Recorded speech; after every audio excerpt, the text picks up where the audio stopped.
Hey everyone, I'm Skotti from Skotti RNY. It's my week 174 post-op Roux-en-Y gastric bypass and maintenance update. Hello everybody, welcome to my channel. I am Skotti. Thank you for stopping by. If this is your first time here, welcome aboard. And don't forget to hit that subscribe button down below. And if you've been here before, welcome back. Thank you very much. So let's get talking about my whole week this past week. Let's get into it right now. I'm 6'2", 48 years old. My highest weight ever recorded was 419 pounds in August of 2014. I had surgery July 7th, 2015 at Humber River Hospital in Toronto, Ontario, Canada. My surgery weight was 340 pounds. My weight loss surgery goal weight was 219 pounds, which I originally reached that goal at week 33. My maintenance goal weight range is 220 to 225 pounds. Last week I was 217 pounds. Excuse me.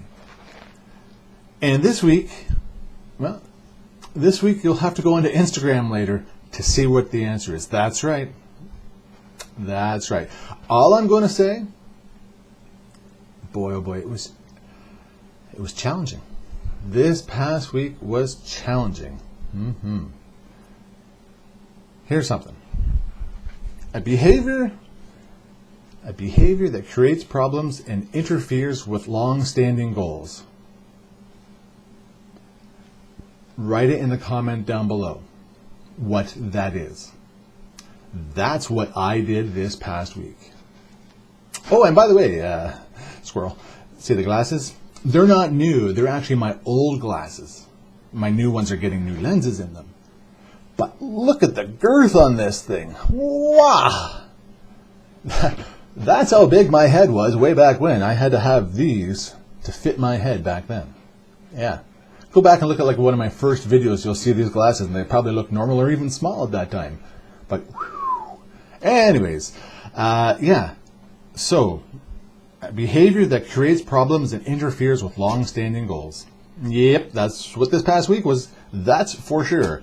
So let's see, what else? Is it possible, guys, ladies and guys, is it possible that the man can have a man period? I'm sure there is, right? There's got to be studies somewhere out there that says, I could not stop eating this past week. Yeah, that's all I can attribute to as a man period. I don't know. I mean, like, anything that, yeah. Addict, hello, McFly. I got back into some protein bars again. I needed a filler for work, so I got some protein bars. What happens there, right? You guys know the answer, yeah? I would just like drive them in like one after another there, knowing, go back to the saying there a minute ago, right? Behavior that, yeah, weird. So that's, again, the cycle. And by the way, if you're new to this channel, don't run away. Don't run away. This is weight loss surgery life. It really is. And everybody else out there too who puts out a video, that is weight loss surgery life. And if you're new and you're just looking into this and you want to find out what you could be into, this is what you could be into. That's right. This guy has lost a lot of weight. This guy has gained some weight. This guy has lost a lot of weight again. That's the life. Don't be scared. Keep going. Keep looking into it, right? And keep educating yourself. That's all we can do. And keep trying again. And that's what I do. That's why I like this when I make these videos that are so friggin' weird. So yeah, I was just like anything and everything that I was just driving right in there. Man, oh man. I like to watch because, well, I'm a food addict, and you know, coming from being super morbidly obese to overweight, according to the BMI, I'm food. Right, food is my life, and I've always revolved around food. And since the surgery, well, more so in the last year, 2 years, I've really kind of looked into what foods can I make, right?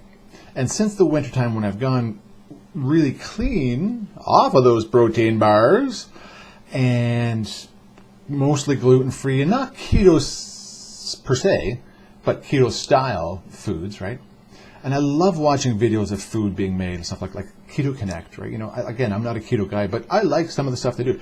The problem with that is when you're an addict and you see something like they make, like the peanut butter lava cake, oh my God, right? Relatively easy to make, super delicious, right? And then all of a sudden, next thing you know, you're hooked on it and you're making it like I did, like every day for a couple of weeks. And food wishes, right? The guy there, Chef John. Hello, this is Chef John from foodwishes.com. I like watching him too because he has a whole array of things. And this past week, what does he make? Portuguese custard tarts, also known as, everybody who knows, the Portuguese, natas, right? Having Portuguese in my family, those are a common treat to enjoy. No one makes them. You go to certain stores in Toronto, or even some metros and grocery stores have them, right? So everyone loves to have those. So he made these tarts. Now, I'm not the brightest bunny in the forest, but I can kind of follow along a little bit here and there. Let me try and make it, because again, I love food and I love to try things. And hey, natas, everyone loves natas, right? If you've ever made your own pie crust or tart crust, right? How do you get it to be nice and flaky? Layers and layers, right? Layers and layers of butter and layers and all that stuff. Regular flour and all that stuff. So I watched a video a couple of times. I turned it off and I made them. Jesus, Mary and Joseph, I swear, they were not 100% like the authentic ones, but man, oh man, they were like a 90+%. Like, wow, amazing. I don't eat flour stuff, right? Wrong this week. Oh yeah.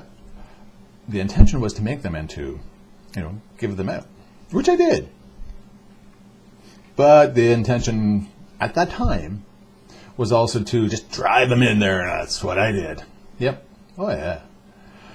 I drove a few of those bad boys right in, and they were delicious. They were absolutely delicious. Did I get sick from it? No. I had a bit of gas, nothing terrible. But again, because I don't dump as a rule, right?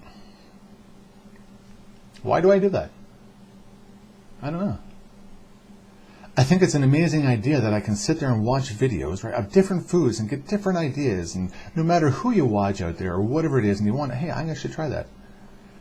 But knowing the fine line, right? Should I make that because I know I might eat it, or just enjoy watching it, but make something else that you're going to watch? Because if you're the type of person who can have a bit of breads or alcohol or whatever, right, and be fine with that, not get too sick or not sick at all, and carry on with your life, and you don't get super fat from it, hey, fantastic. But if you're a person like me, who's, I think, come to the realization that I just can't do that, it doesn't work. I can't just watch these videos and say, oh, that was very nice, oh yes, okay, let me carry on to this next video where they're chopping carrots and making celery sticks. No, that's the fine line for me. That's really hard, and I'm not going to figure it out in one day. I sure as hell haven't done that yet, but I'll continue trying. Right? All that means is really it's a struggle more for me if I make these things and eat these things, just to lose it, to get back to where I want to be. Right? For the longest time, I've been below my weight loss maintenance goal weight range. For the longest time, I have been. And that's where I like being. You get comfortable at a certain scale number, right? And you don't really want to stray too far from it. So, anyways, that was just, wow. Yeah, so it was really, they were delicious, absolutely delicious. If I make another batch this weekend for family and friends, I will take pictures and put them on Instagram.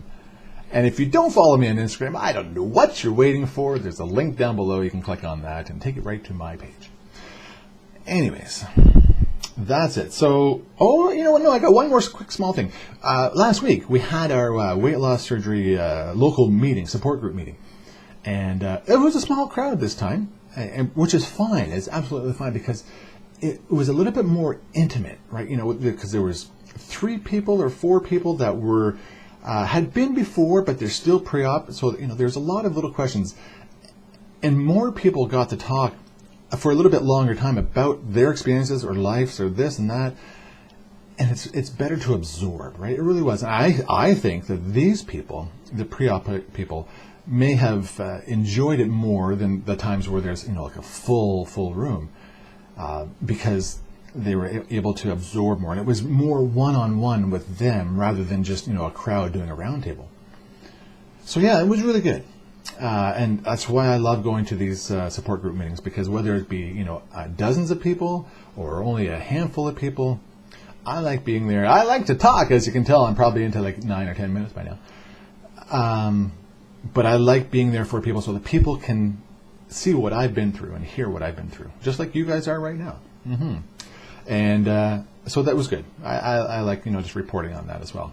Nothing really else came from it, because sometimes there are, and that's why I report them, but otherwise, no.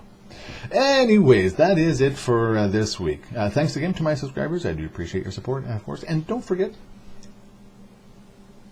to like the videos, because we always like to be liked. And yes, later on you will have to go to Instagram and you'll see what my weight is for today, because I'm just that excited about it. Wow! I'm going to do it that way.